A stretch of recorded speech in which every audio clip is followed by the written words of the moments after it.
అయితే ఒక ఆడపక్షి, మగ పక్షి 2 పక్షులు ఉంటాయి. సరదాగా మాట్లాడుకుంటుంటే ఆడపక్షి ఏదో విషయంలో లొల్లి పెట్టుకుంటది. అంటే మగ పక్షి, ఆడపక్షి మాట్లాడుకోంగా ఆడపక్షి అలుగుతది.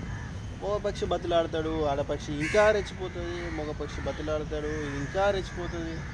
లాస్ట్‌కి వచ్చేవరకు ఏమైతదంటే ఆడపక్షి అంటే మగ పక్షిగా పిచ్చోడయితాడు. వాడు కన్నీళ్ళు పెట్టుకుంటాడు, ఏడుస్తాడు. అన్నీ చేసినాక కూడా ఆడపక్షి గుర్తించదు. ఆడపక్షి గుర్తించది, ఇంకా ఎమోషనల్ అవుతాడు మనోడు.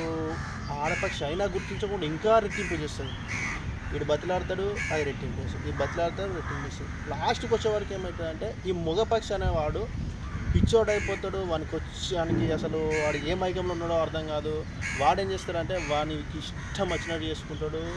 ఆయనతో వాడు పిచ్చోడవుతుందన్న తర్వాత ఈ ఆడపక్షి గుర్తించి ఆ మగపక్షికి ఫోన్ చేయడం మొదలు పెడుతుంది. ఈ మగపక్షి ఏం చేస్తాడు, ఆ ఆడపక్షిని పట్టించుకోడు. అంటే ఈ ఆడపక్షుల మెంటాలిటీ ఎట్లుంటుందంటే మగపక్షి మంచిగా ఉన్నప్పుడు వాళ్ళ వాల్యూ తెలుసుకోరు. ఆ మగపక్షిని ఎట్లయినా చేసి పిచ్చోన్ని చేయాలన్న కాన్సెప్టే ఈ ఆడపక్షులకు ఉన్నది. దయచేసి మీరు అది చేంజ్ చేసుకోండి.